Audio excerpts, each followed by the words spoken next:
Hello? Hello? Okay.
Hello. Hi, I'm audible, right?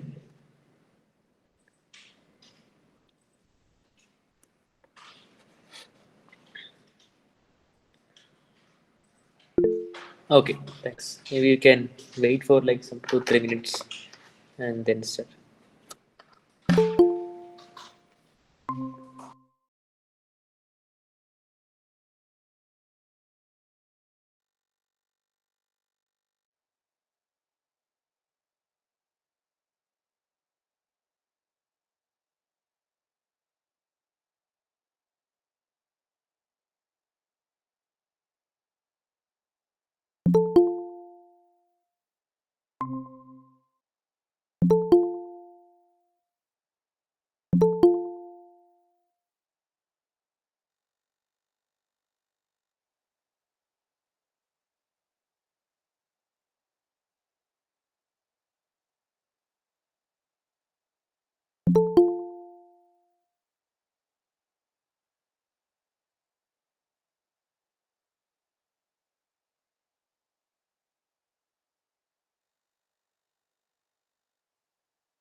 Hello?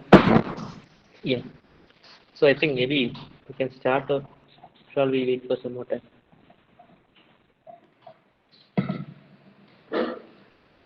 Shall we start? I think around 10 people are here now. Okay, we can start. Okay. So hi, good evening. So I'm Prasob. I'm doing PhD in ISC Bangalore. So every Wednesday during this time we'll be meeting to discuss GATE questions, especially in signals and systems and maths. So today we'll be discussing some miscellaneous topics in engineering maths. So I don't have any specific theory planned for today, but we'll be discussing like few questions that appeared in previous year GATE questions. So let us begin by looking at this question. And as usual, like if something is not clear or if something needs more clarification, please feel free to interrupt the class and ask me. And by the way, my audio is okay, right? Okay, thanks. So let us start with this question.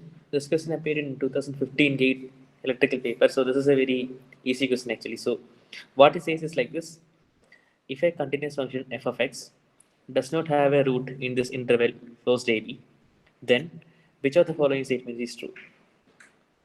So we have four options like the f of a times f of b is 0, or f of b is less than 0, f of b is more than 0, or f of a by f of b is less than equal to 0. So this is like very straightforward question. So what it says is that we have a function f of x which is continuous, and we are given with an interval ab. And what it is saying is it does not have a root in this interval. So what does it mean? Root basically means the value where the function takes the value 0. So it's given that no root in this interval AB. What it means is that f of x is not 0 for any x in this interval AB. This is correct, no? So I'm just stating it again, like what exactly is a root. So root basically means the point where the function cuts the x-axis. So since it is given that there is no root in this interval AB, what it means is that function is always on one side of the axis. So implies that function f of x is always on one side of the x-axis. Which means it's either above or below. So what I mean is that if we see the plot of this function in this interval AB, it's either like here, this thing, or it could be like this thing. Basically, it does not touch the x-axis, because if it touches the x-axis, that means that's a root, and it is given that there is no root in this interval. So up to here, it's fine, right? So the nature of this function is either on always positive or always negative. So what does it mean? This means that both f of a and f of b have the same sign. So it's like either f of a and f of a, both of them are positive or both of them are negative. So which means that f of a times f of b will be always positive, which means C is the correct answer. So is this okay? Any doubts or any clarification?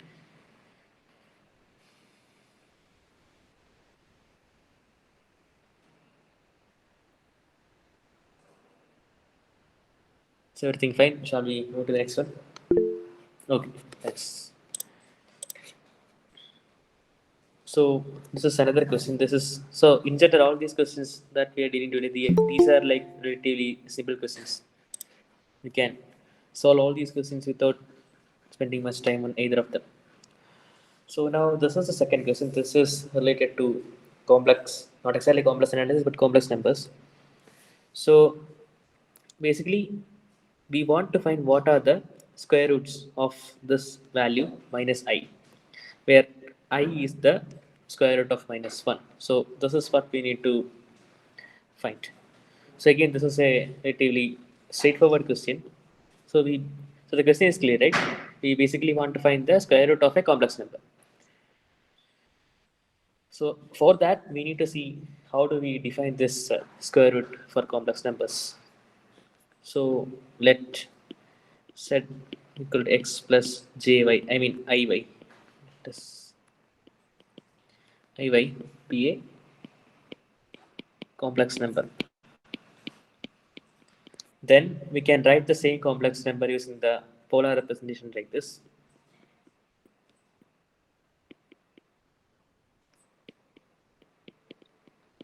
We can write z equal to r e power j theta, where this r is the magnitude, which is given by square root of x square plus y square, and this theta is the phase over the angle, and theta is basically tan inverse of y by x. So this is how we represent a complex number. So this is one representation. Now, how do we compute the square root of complex number? There are different ways to do this, but the most straightforward way is to look at the polar representation and compute the square root. So, or in general, any nth root. So, how do we define the nth root of a complex number?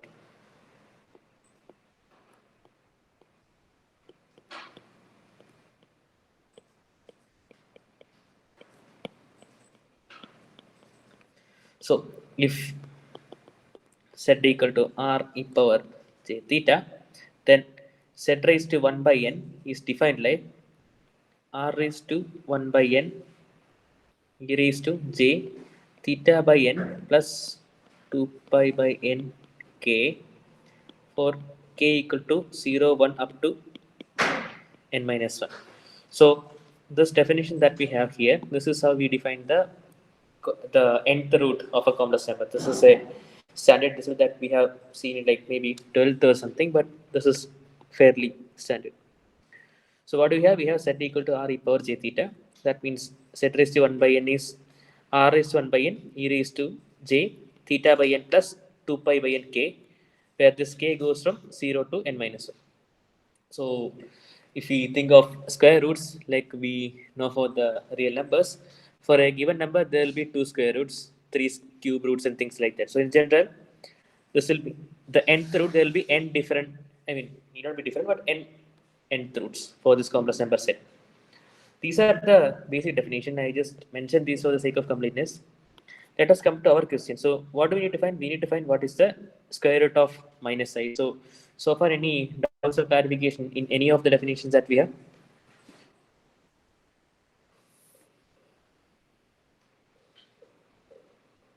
Shall we continue? Okay, thanks.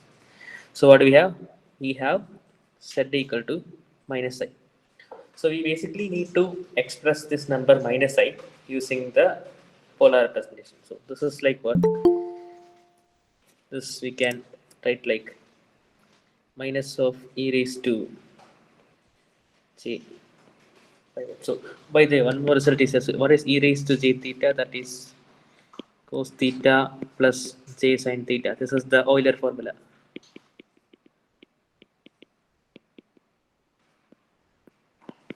Oh, sorry, I use j and I interchangeably, so I mean I only. So generally, yeah, I usually use j for the complex one, but here it is it's I e raised to I theta to cos theta plus I sin theta. So using that result, it is easy to see that whatever we have here, this e raised to minus I can write like e raised to minus I pi by 2. So how do we check this? E raised to minus I pi by 2 is cos minus pi by 2 minus I sine pi by 2. This is like 0 minus I into 1, which is minus I. So what do we do? We can write this set the complex number as e raised to minus I pi by 2. That means what is the square root of this quantity? This is e raised to minus I pi by 4 plus 2 pi by 2k times I. Yeah, 4k equal to 0 and 1. So again there will be like two roots. One is that e raised to minus I pi by 4, and other is that e raised to minus I pi by 4 plus I pi, or e raised to minus I pi by 4 and e raised to 3 pi by 4i. So these are the two roots that we have. So what are the, yeah, so this we can write like this. The first one here, this become cos minus pi by 4 plus I sine minus pi by 4, that is there. And then next one is that this one is cos 3 pi by 4 plus I sine 3 pi by 4. So this means option B is the correct answer. Yeah, option B is the correct answer. So any doubts in this question? This is again a relatively simple question. We just need to use how do we define the complex number for, sorry, how do we define the square root for a complex number? So any doubts or clarification here?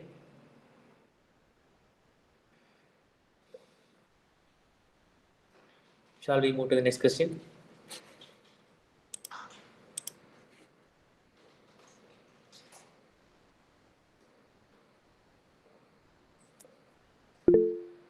Okay, thanks.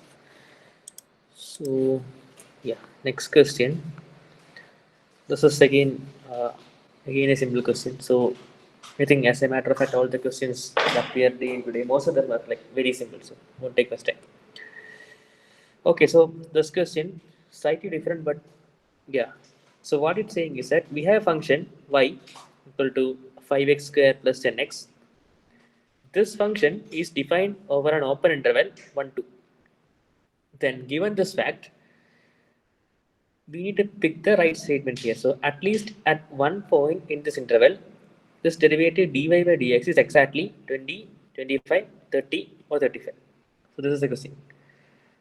So here in this, so the question is clear, right? So we are given with a function and we are asked to comment on the value of its derivative in a given open interval. So question is fine, no? Shall we see how to solve this?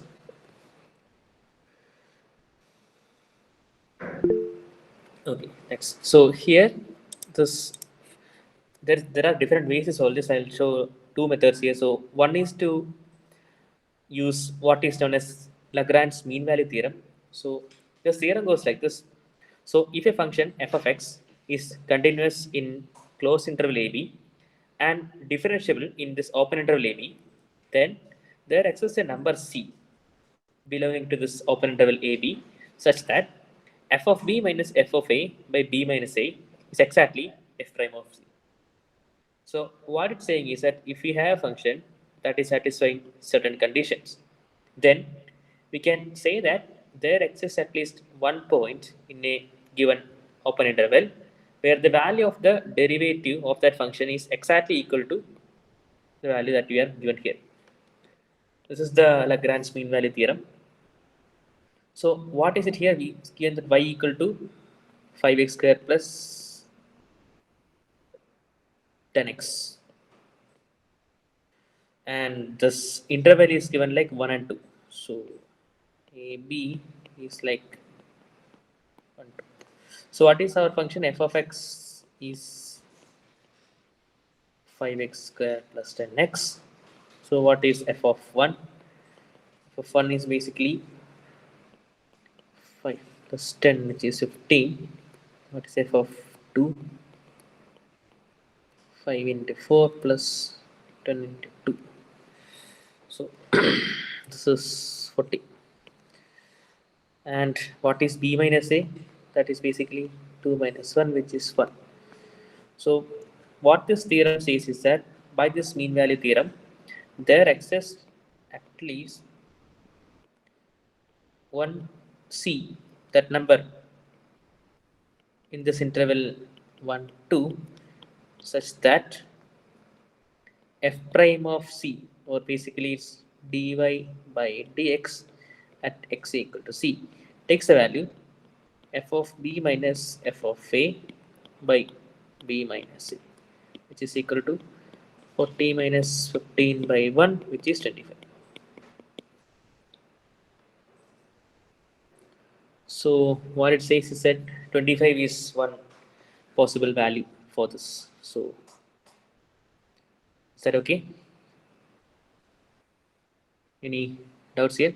So here the thing is that we just need to remember this result, that Lagrange mean value theorem. So once we know the result, it is straightforward. So even if we forget this mean value theorem, there is another way to solve this question. For this particular question, it's very simple here. So what do we have? We have y equal to 5x square plus 10x. This is our f of x. So what is dy by dx? That is 10x plus 10. So in this case, like yeah. So here we can try substituting the values in this given interval 1 2 and see if one of them comes up. So that is another way to solve this question. So yeah, so this is the, from the mean value theorem we get the answer as 25. So any doubts? By the way, what I mean is that, like, if you see here x equal to 1.5, what happens?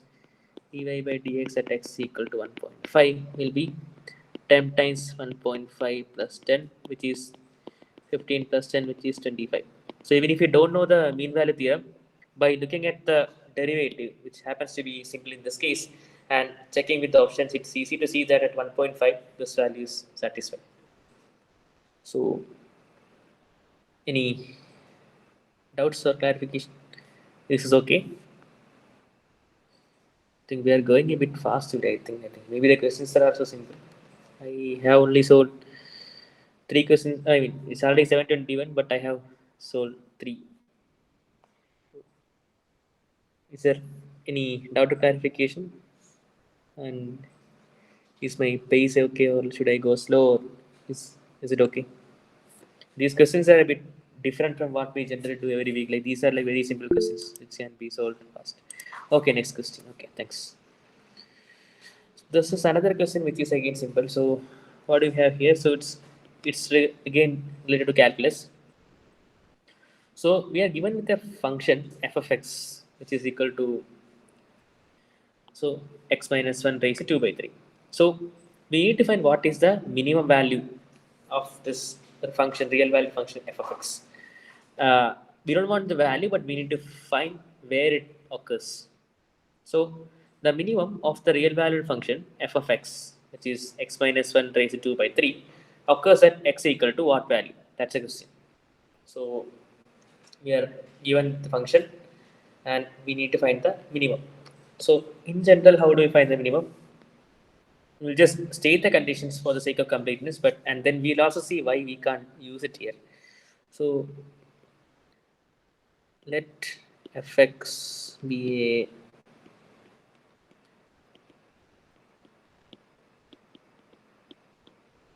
by the way, in the previous question, to apply this mean value theorem, we need some conditions like the function f of x should be continuous in closed AB and differentiable in open AB. Now, for our case, like this function, this is a polynomial, and polynomials are basically differentiable everywhere. So, all these conditions will be satisfied for this given question. That is the reason why we were able to use this Lagrange mean value theorem and get the answer in the previous question. So, I just, yeah, want to see that again. Okay. So, let fs be a differential function. Then, at minima, we have f of x, let us call x star. This is 0, the first derivative of 0, f prime star, and second derivative is positive. This is the idea for the minima. If the first derivative is 0 and second derivative is positive, then we say it is minima. If first derivative is 0 and second derivative is negative, when we can say it's a maxima. And if both derivatives happens to be 0, then that means test failed. We can't say anything about the minima or maxima.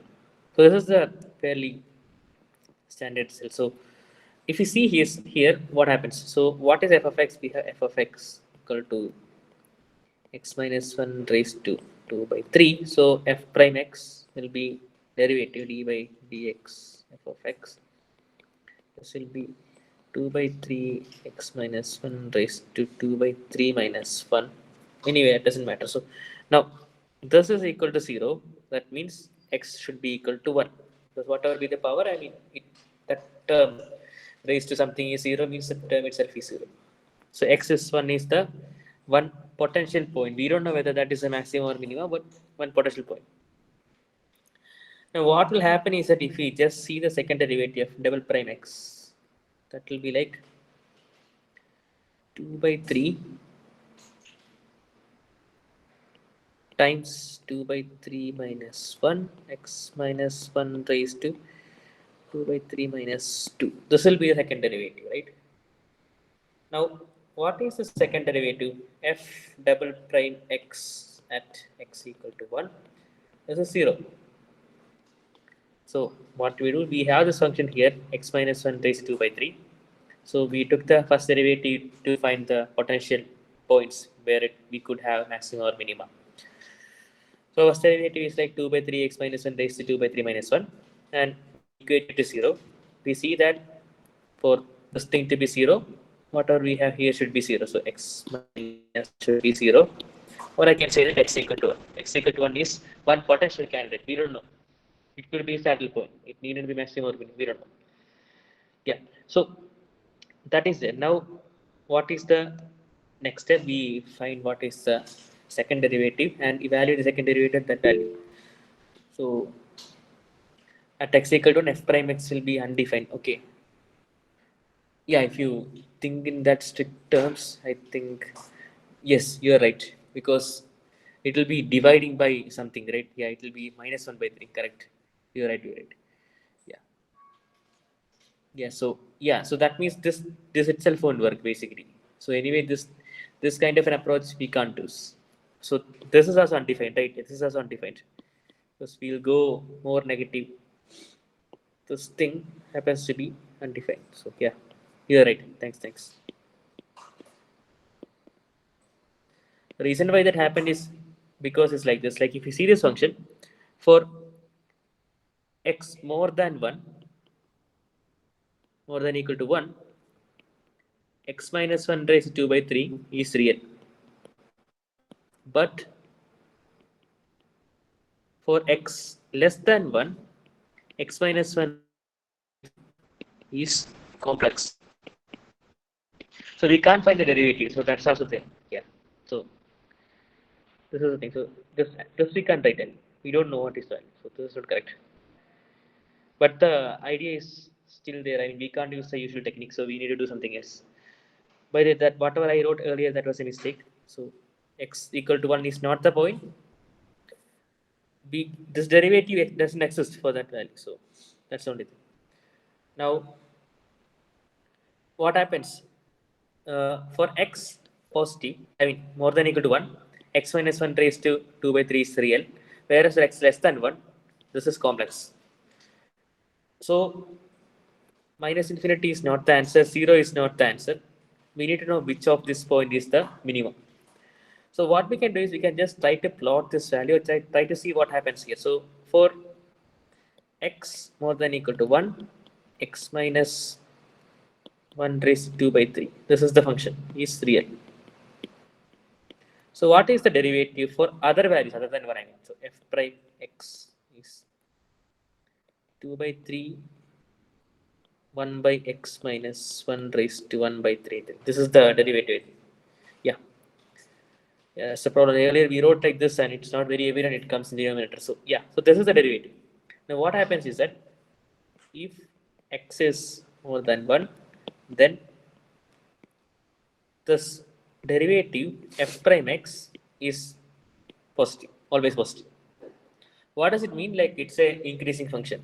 This means that f of x is an increasing function. So if we see the plot of this function, this is x, this is f of x. Till x equal to 1, it's complex, we can't plot it. But from x equal to 1, it's kind of increase. So, I mean, yeah. And as x goes to infinity, it is different. So, we're asked to find the minimum. Okay, let me see. So, yeah. We see the plot, it will kind of increase. Like the shape curve might be slightly different looking, but this is the graph. Like x minus 1 raised to 2 by 3. I think it will be like this way, like I think more like a square root kind of graph. Yeah. Anyway, so the thing is that as x goes to infinity, x minus 1 raised to 2 by 3, this also goes to infinity. So it's an increasing function. That means the minimum value occurs at this value, the wherever we started getting a value for this. Therefore, minimum of f of x occurs at x equal to 1. So that means option C is the correct answer. So this is a simple question but slightly tricky. Like we can't use our usual derivative based method because yeah, derivative itself doesn't exist here. So yeah. So any clarification here? Is that okay? By the way, thanks for that comment. Actually, I didn't notice when I wrote like this. So yeah, derivative we can't. It's not defined at x equal to 1. So thanks for the comment. And so any other doubt? Shall we move to the next question?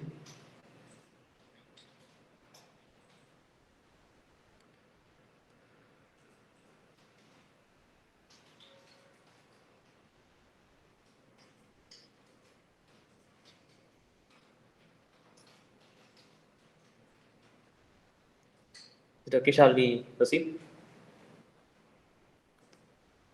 Okay. Thanks. Thanks.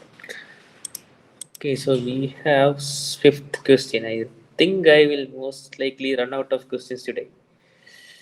It's just 7:30 and I am on fifth question. So let us see. Okay, so this is again related to complex numbers. So it's about it's a statement. So all the values of the multi-valued complex function 1 raised to I, where I is square root of 1. So what are these? Is it like D? So we are given with a complex function 1 raised to I, where I is the square root of minus 1. So we are asked to comment on the nature of the values of this function, like 1 raised to I. So is it like real or is it complex, or is it on the unit circle, or is it like imaginary? What exactly it is? So again, this is a straightforward question. So yeah, we have f of set is 1 raised to I. There is no set here, but like I'm just writing the function itself like this 1 raised to I. So how do we solve this question? So if it is of the form e raised to j theta, then we know what to do. So e power, okay, sorry, again j. E raised to I theta is cos theta plus I sine theta. This we know. We also know that is if you have a function a x raised to m, the whole raised to n. This is same as x raised to m and exponent. That rule still holds everywhere. So what do we need to find? We are given with a function like f1 raised to I. So what is 1?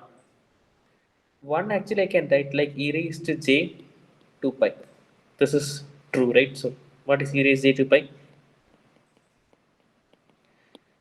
Cos 2 pi plus j sine 2 pi. This term is 1, this term is 0. Or in fact, it's e raised to j 2 pi n for any integer n. So this is like cos 2 pi n plus j sine 2 pi n is an integer. So I can write 1 like that. So what I have here is that 1 raised to I can write like e raised to, oh, again, I'm sorry. I have a habit of writing j instead of I, so that's just I.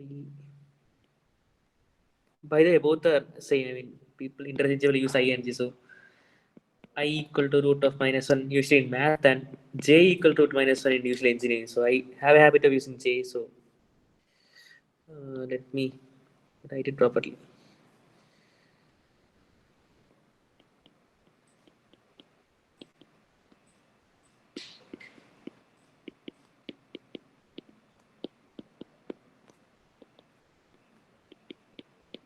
Okay, here n is an integer. So what is 1 raised to I? 1 raised to I is e raised to I 2 pi n whole raised to I for n integers. This is the function. So why it is called a multi-valued function? Multi-valued means, I mean, this one itself you can write in different ways.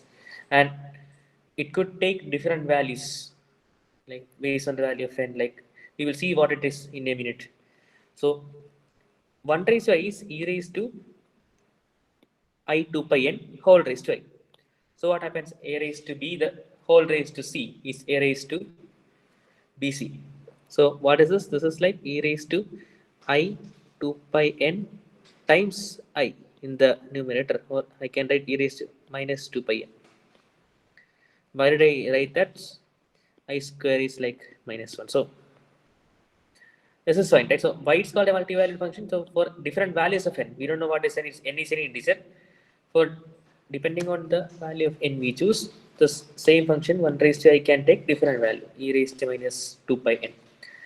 Now, what are these? Like, are these values purely imaginary? Is it real and non-negative, or is it on the unit circle, or equal and real and imaginary parts? So, so what is the right answer? Any suggestions? So this 1 raised to I happened to be e raised to minus 2 pi n. So any suggestions here?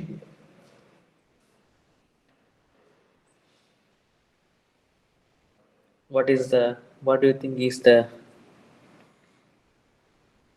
any suggestions?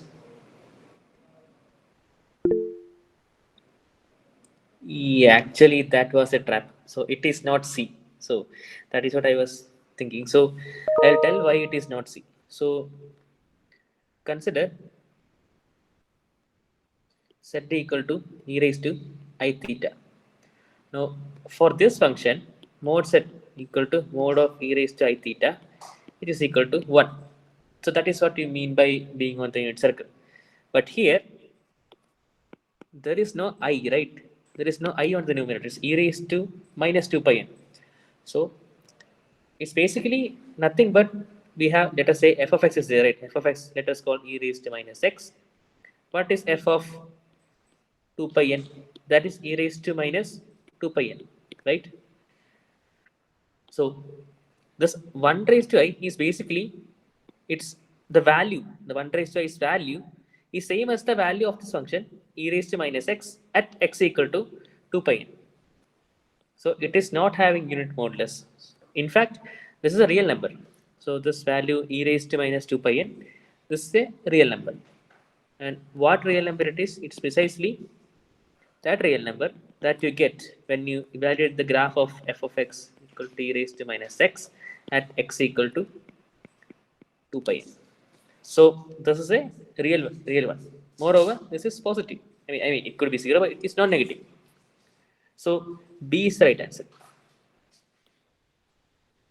So yes, yeah, right. You're right. B is the right answer. Yeah. So that's about this question. So the two key takeaways from this question is that first we need to see how to write this 1 raised to I in a form that we can kind of interpret. And second is that this is a trap.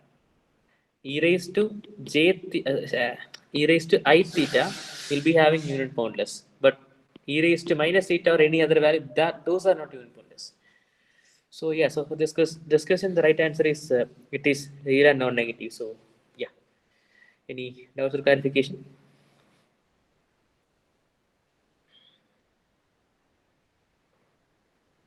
Is it okay?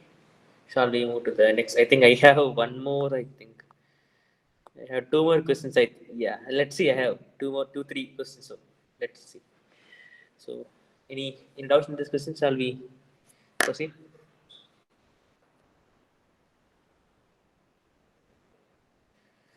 Is it okay? Okay. Thanks. So this is again. We will come to this. I think this is similar to what we did. So we'll come to that. I think you're running out of questions. Okay. Let's see. This question appeared in 2014 electrical paper. So this is a very straightforward question. So we basically want to find out this double integral. So to evaluate the double integral, integral 0 to 8, integral y by 2 to y by 2 plus 1, 2x minus y by 2 dx dy. We make the substitution u equal to 2x minus y by 2 and v equal to y by 2. Then what is the new integral? So once you do the substitution, the new integral will reduce to integral 0 to 4, 0 to 2 to u du dv, or like B, this option, C, this option that we have over here, or again like D, this option. So basically we want to evaluate this double integral where one of the limits, I mean the inner limits are functions of the variable that we're integrating. So to evaluate this integration, we made this substitution u equal to 2x minus y by 2 and b equal to v by y by 2. Once you do the substitution, what is the new integral? That's a question. It's a very straightforward question. So what we have 0 to 8 y by 2 to y by 2 plus 1, 2x minus y by 2 dx dy. What you do, we put u equal to 2x minus y by 2 and v equal to y by 2. So how to simplify this? So what do we do is that, yeah, so let us first see the limit, what happens. So when, yeah,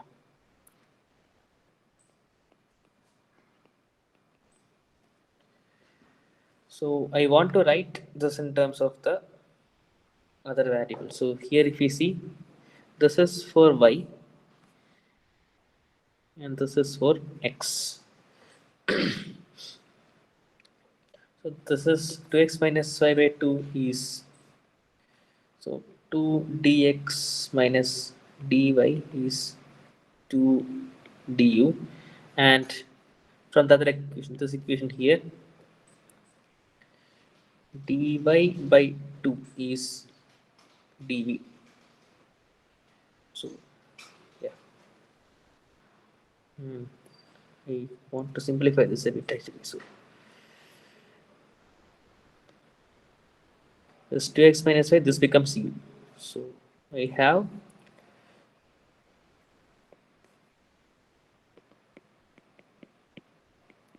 now at x equal to y by 2, and what is u? So if you see here, like the inner integration is over u, outer integration is over v. So x equal to y by 2, what is u? U equal to 2 times y by 2 minus y by 2. This is basically 0. And at x equal to y by 2 plus 1, what is u? It's like 2 times y by 2 plus 1 minus y by 2. This is like y plus 2 minus y by 2, or is like 1. So, so the inner limits are like u goes from 0 to 1. This entire thing is u.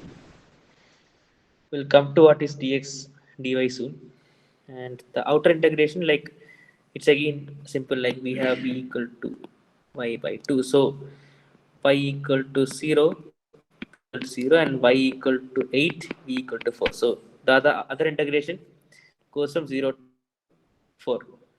So if we see, I think 0 to 4, 0 to 1. Yeah. So now we need to find what is this du dv.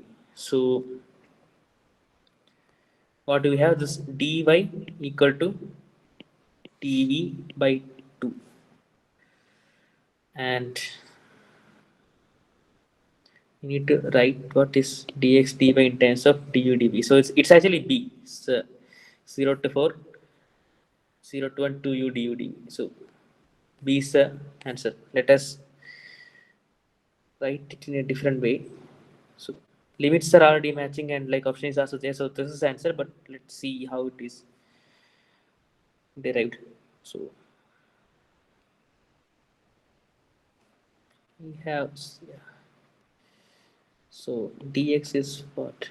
2 du plus dy by 2, or I can write like du plus dy by 2. It is du plus dv, and okay, that doesn't make sense. Something wrong here.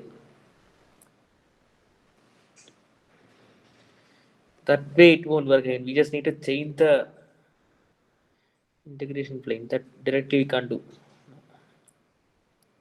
So this is the function u, and yeah.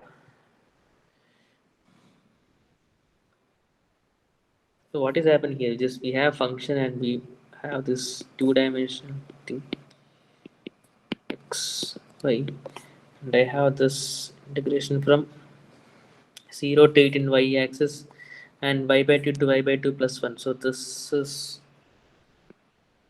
the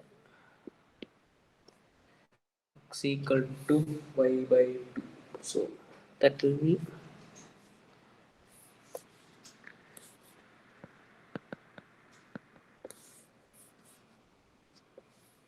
something like this. So y goes from 0 to 8 and x goes from y by 2 to y by 2 plus 1. Yeah.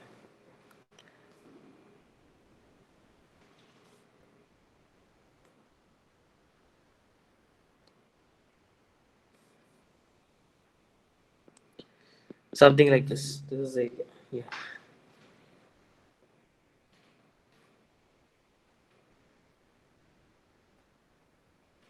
Yeah, I think B is answer. So yeah, where did we go wrong? It's fine, right? We have to do something somewhere. Okay.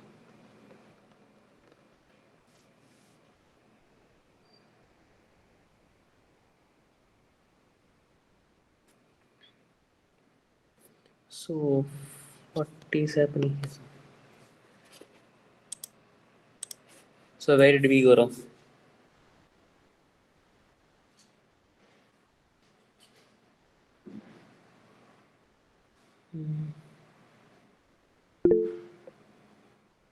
Yeah, inside I think, yeah.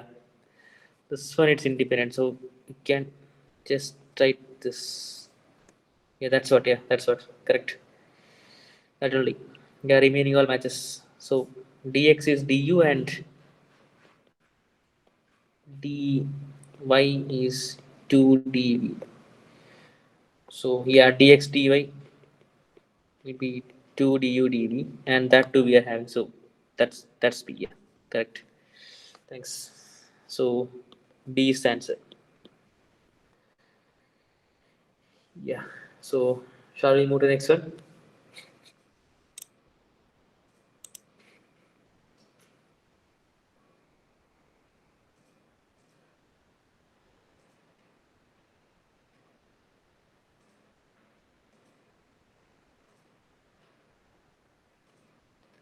I think we can do. I have only two more questions for today, so and both of them are like like small questions. So yeah, I think we can move to the next one. Yeah, thanks. So yeah, this question it's a matrix series. So it's like this. So let n be a 3 cross 3 matrix with real entries. Then the matrix n is such that n square is 0. 0 in the sense like that matrix is like 0 matrix. Then what are the eigenvalues of this matrix? So any suggestions? Like answer is straightforward. Option A is the answer actually. So option A is the answer. And why did I say so is like this. So we have this eigenvalue decomposition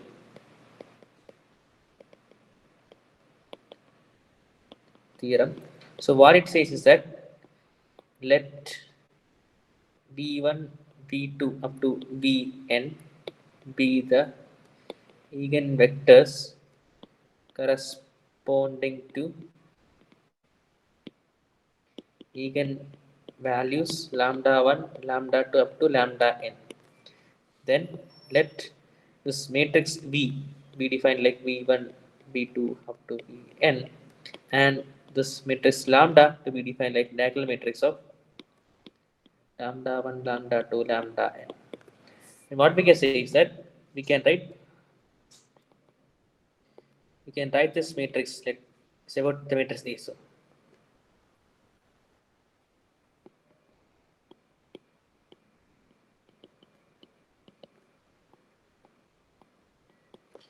So A equal to, yeah, V lambda V inverse. So this is the eigenvalue decomposition theorem. Now V is a invertible matrix, and the columns of V are basically the eigenvectors. Lambda is a diagonal matrix with the diagonal values being the eigenvalues. Now what is given? A is, or in our case, let's say n is 3 cross 3, and that is non-zero, but it's having real values. So I can write n as some B lambda B inverse for some matrices V and lambda. So what is n square? N square is what? N times n, that is like B lambda B inverse times B lambda B inverse. So B lambda B inverse V lambda B inverse. If we see this inside thing, I am doing A inverse A, like I am multiplying A matrix inverse with the same matrix. That means this inside term will be identity matrix. So what do I have here? I have this is like B lambda identity lambda B inverse, or multiplying by identity doesn't do anything. So same thing. So B lambda lambda B inverse, or B lambda square B inverse. This is the matrix. Now it is given that this is a zero matrix. So the thing to note here is that these matrices B and B inverse are not zero matrices, because eigenvector by definition it is not zero, not zero vector, because V and V inverse are non-zero. But suddenly when you take a product of these three things, it happens to be zero. That means whatever we have in the middle, especially this is a diagonal matrix multiplication. So when we multiply a matrix with a diagonal matrix, we are basically scaling the rows or columns of that matrix, depending on how we are multiplying. So B and B inverse are not zero matrices, but B lambda square V inverse is zero, which means lambda square should be zero matrix. Or in other words, lambda 1, lambda 2, lambda 3, all the eigenvalues should be zero. That's it. And there is another definition which I not used here. So a matrix of this form, where the matrix n itself is not zero, but n square is zero, or n power k is zero. Such matrices are known as nilpotent matrices. So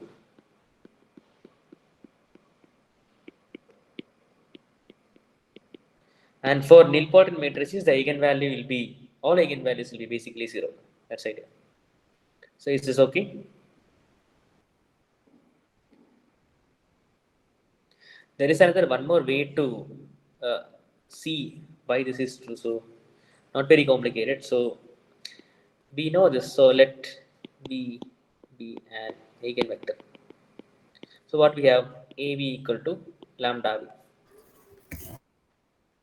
If I multiply A on left of both, A times AB is lambda times AB, or A square B is lambda AB, or A square B is, so AB is again lambda, right? So lambda square B. Now what it is given, this matrix square, A square or N square doesn't matter. So A square is a zero matrix. So irrespective of the value of this V, this A square will be always zero, which means that lambda square has to be zero for all lambda. That means all eigenvalues are zero. So either way we can think of it. Yes, is that.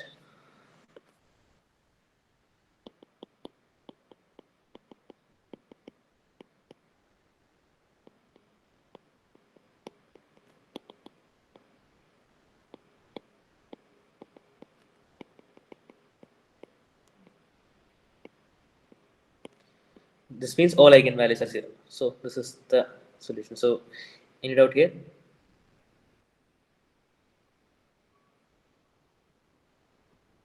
Shall we? There is one more question. Like we can solve one more question. So shall I move to that question? So any doubt here? If there is any other question, we can discuss that answer. So shall we move to next one? Okay, then we can go. Okay, this is. I think I have never done 8 questions in a single day. So let's see. Okay, so this is again another maximization minimization question. So we are given with a function cubic here. So what is the minimum value of this function in a given closed interval? So here I think here is a polynomial function. So things are nice here. We can use our usual techniques to get the minima. So we have f of x equal to x cube minus 3x square minus 24x plus 100. So what is f prime x derivative? 3x square minus 6x minus 24. Or again, so I want f prime x equal to 0 for 2.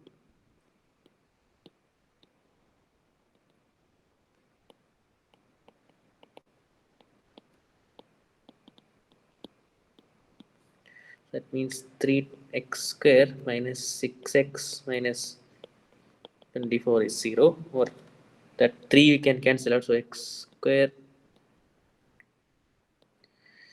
minus 3x sorry 2x square minus 2x minus 8 is 0.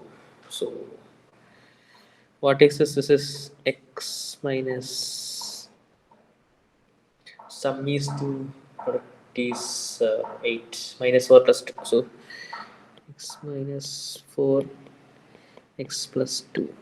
This is there, that means x is 4 and minus 2. These are the possible roots. I mean, possible points where we can have a maximum or minimum. So, by the way, if I make any careless mistakes or calculation mistakes, do let me know. That might happen when doing. So, so what is our function? We have f of x is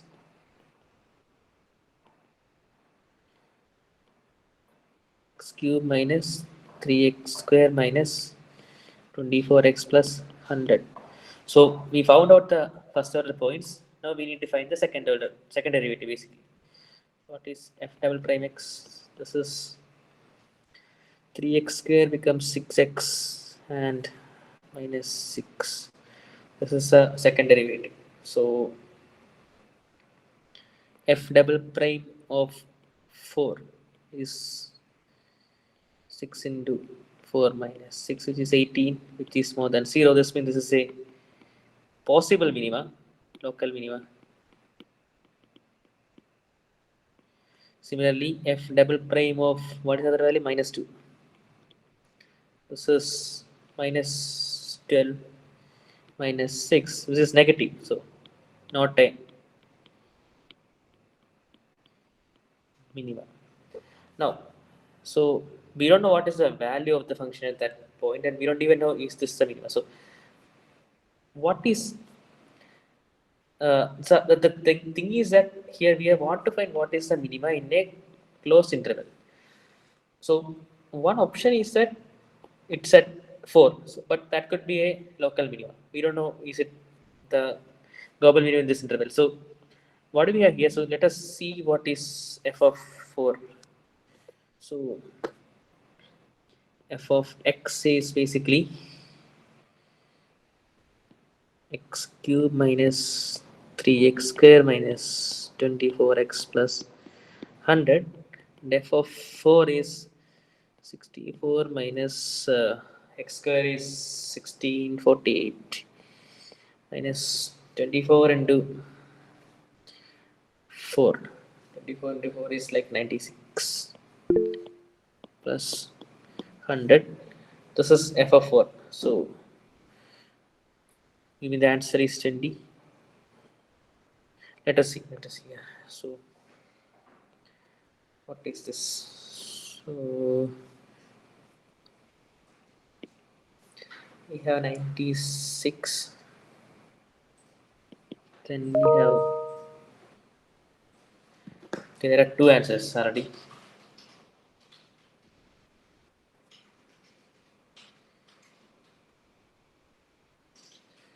So what do we have? So what are the answers? Like it's f of 4. Okay, 28 and 20. Okay, one sec. So 164 minus 96 plus 48, 144. That is 20. So is that the minima? We don't know. So what is the other option? We also need to see what happens for these extreme points f of minus this minus 3 and 3. So what is f of minus 3? Minus 27 minus 3 times 9 minus 24 times 3 plus 100. So this is like minus 27. Then again minus 27 minus 72 plus 100. Let it be there. What is f of 3? F of 3 is 27 minus this is it, 3 into 9, 27 minus 72 plus 100. So definitely this value is lesser than this value. So what is this f of minus 3? Is there any smaller value here that we have? It's negative, right?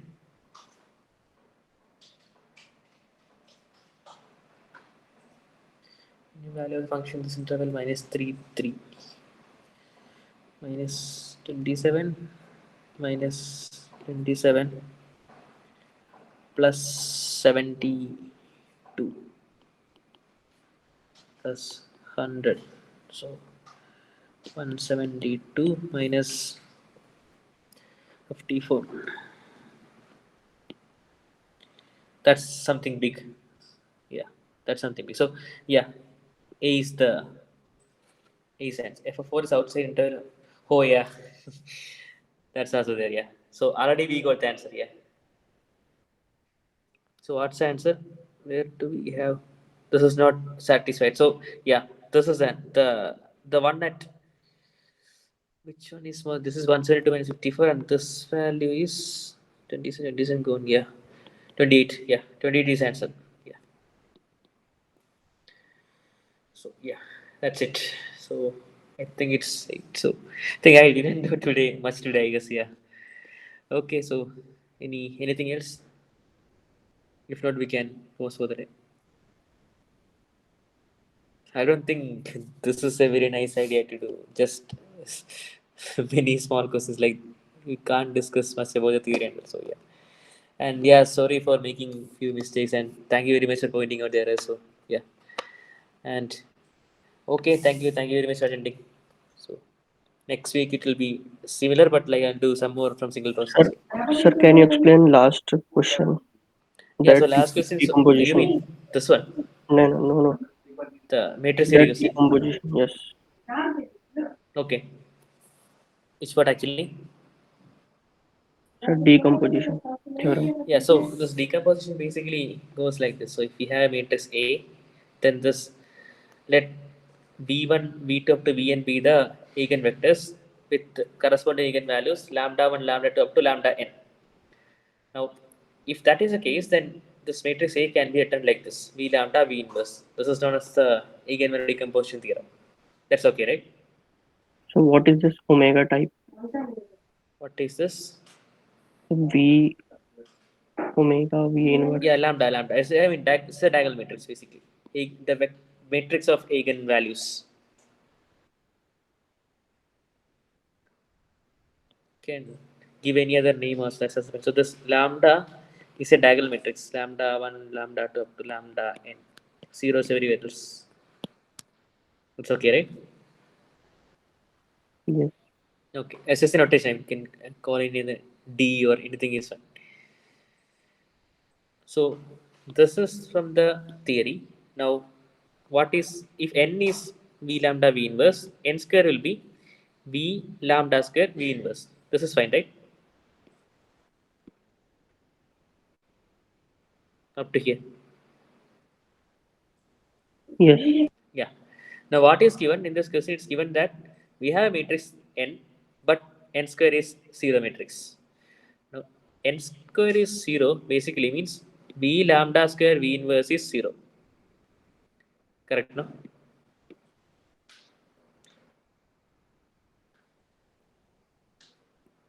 Yes. Yes. Yeah. So this means that, but here v is a non-zero matrix. V inverse is non-zero matrix, but this product happens to be a zero matrix. Now, the only way that can happen is that this whatever we have here, this entire matrix happens to be the zero matrix, because otherwise there will be some non-zero term somewhere. Correct? No?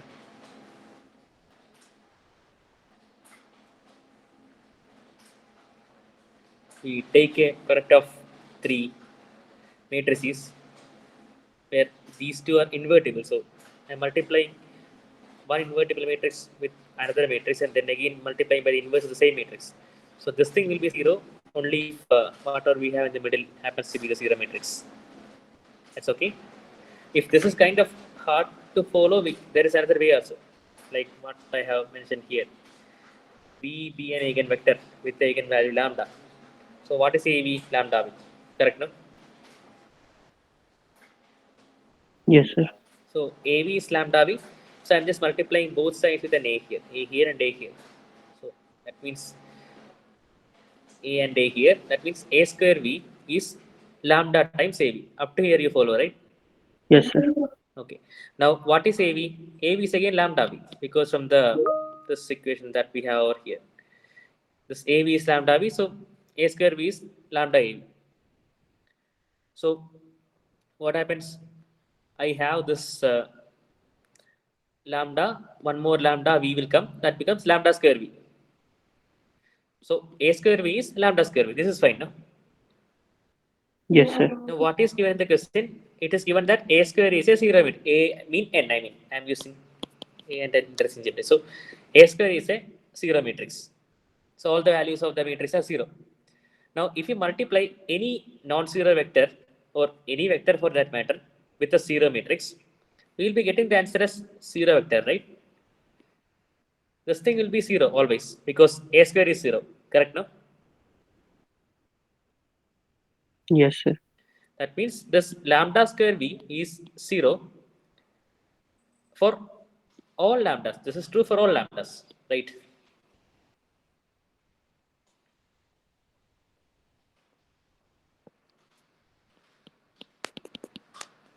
For all lambda eigenvalues. Correct, no? This you follow, right? Because a square v is zero and a square v happen to be same as lambda square v. It is same as saying lambda square v is zero. Now, this is true for all the eigenvalues, and this vector v is not zero. V. So let me write once again. So what it's saying is that a square v equal to lambda square v equal to zero, but v is not zero, which means that lambda square should be zero. Correct, no? Yes, sir. Yeah. So this should be true for all eigenvalues lambda. That's it. That means all eigenvalues are zero. Okay, right? Yes, sir. So you told that nilpotent matrix has all eigenvalues zero. So how? Yes, that's the theorem actually. So nilpotent matrix basically any matrix of this form n raised to k equal to zero. Such matrices are known to be nilpotent matrices.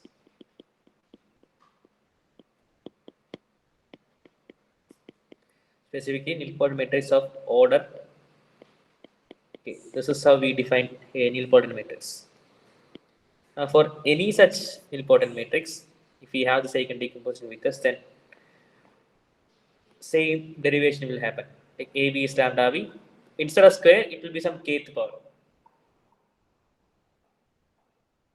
So n raised to kb equal to lambda raised to kb, which happens to be 0. Then lambda raised to k equal to 0, like that. Following, no? Yes, sir. Okay.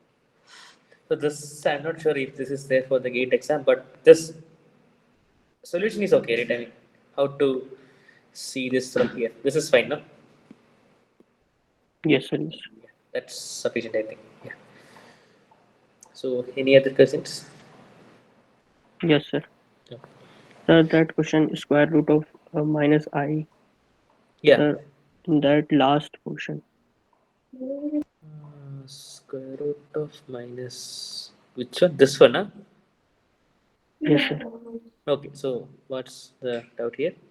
You followed up to here like this. Yes, sir. So what I'm telling is that 1 raised to I is e raised to minus 2 pi. Correct, no?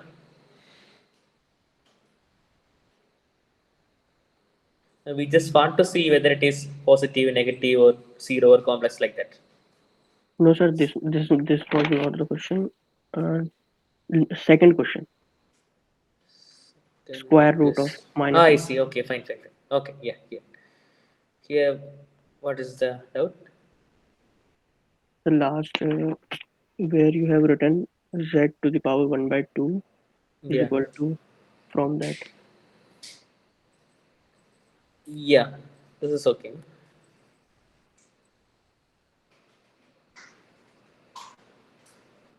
So after this. Yeah. So why k is equal to 0 and 1? So that is how we define the square root. So what actually happens is that so we have a complex number set equal to r e raised to j theta. So if you put 1 by n, it's easy to see that this much is straightforward. Correct, no? Up to here it's straightforward. I'm just raising to that power 1 by n. That's okay, right? Yes, sir. So now what actually happens is that this theta is a periodic function with period 2 pi. So e raised to j theta is again I am using j, but that's okay. You, I think the idea is so j theta plus 2 pi. This is correct, no? Because it's periodic with period 2 pi. Or like I can say e raised to j theta plus 2 pi k in general. Correct, no?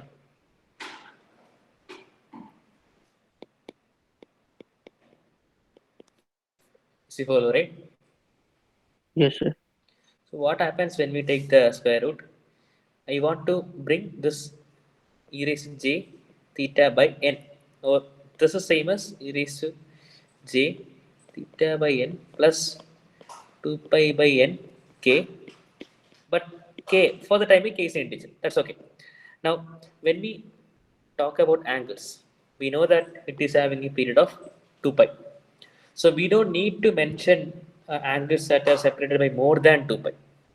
What I mean is that I could say that the angle is theta by n. Other option is j theta by n plus 2 pi by n, or j theta by n plus 2 pi by n into 2. Like that I can go on forever.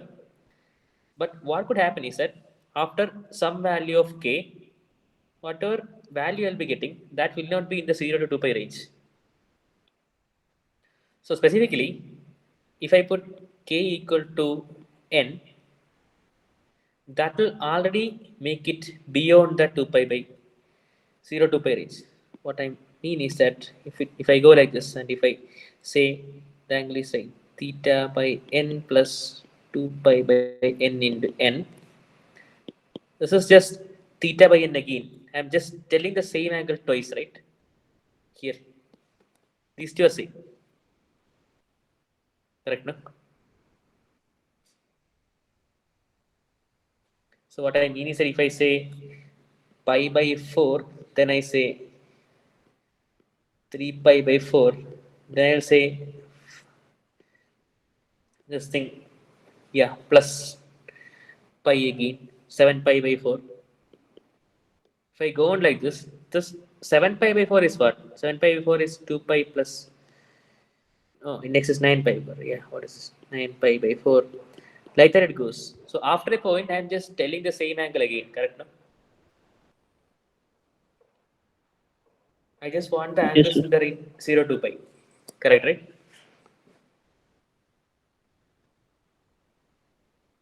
Follow, you know.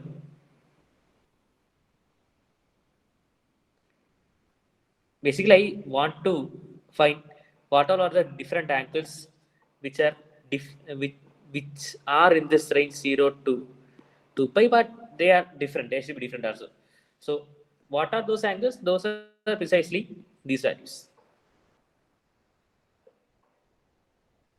Or we can say this defines the root of a complex number. So it comes from the definition. So, and the reason for the definition is like intuitively it is something like this. Like if we don't restrict k at n minus 1, we will begin telling the same angle. That's it. Is that okay? So can you scroll up Yeah. a Up little as bit? in like the, yeah, okay. No, no, just Yeah, down. Just stop. okay.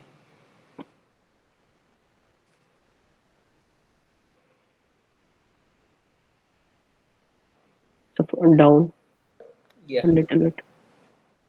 yeah, Sir, you have written z to the power 1 by 2 is equal to e to the power minus I pi by 4 plus 2 pi by 2 k into I. yeah, Sir, yes, after that, if k is equal to 0 and 1, if we yes, put k is equal to 0, then e to the power minus 5 by 4, yeah. and next term, I'm not getting it. So k Is equal to 1 means this term, right? I mean, okay, sir. Okay, sir. k equal to 1 means 2 pi by 2 times 1 times I. That is just pi I. And I'm just adding the pi I here. That's okay, no? Okay, sir. Okay, sir. Now I got it. Okay. So, but why k is equal to 0, 1? Why That not is 2, 3, that is 4? what I was trying to say here. So when we have an angle theta, so we generally when we say angle, we tell in the range 0 to 2 pi. That's the general region where we tell the angle. The 360-degree thing, we'll be telling in the range 0 to 2 pi. Now, when you take this power, we will be dividing this angle by the value n. So, if I have the value pi by 2 initially, that will become pi by 4 when I take the n equal to 2, for example. So, then since this is true for any angle 2 pi k, I can also take by n here and let k be an integer. But the problem with that is I'll be telling the same angle again. If I say something is pi by 4 and something is 2 pi by plus pi by 4, that's the same angle, right? So what I'm telling is that let us say I have pi by 4. Now if I do 2 pi plus pi by 4, pi by 4 plus 2 pi, it will come back to the same point, right? That's not a different angle, that's the same angle. Okay, sir. Got it. So to prevent that from happening, we kind of restrict the value of k to n minus 1. That's it. Okay, no? Okay, sir. Okay. Any other clarification?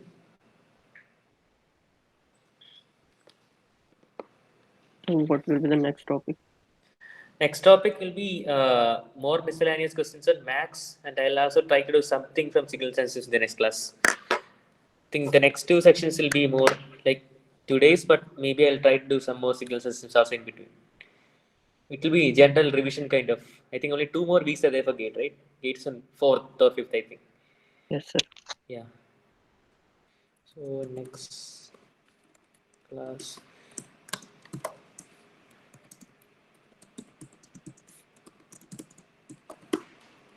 Miscellaneous problems on signal systems and max. So I'll do some questions in max, some questions in maybe I can do some probability and I can do some signal systems together, like it's more like revision. So like today's class. Okay. Okay. And by the way, like during class, if I make any careless mistake, that might happen. So please let me know. Okay then. Thank you very much. Thanks for attending.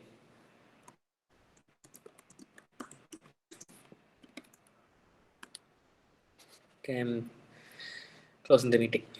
Thank you.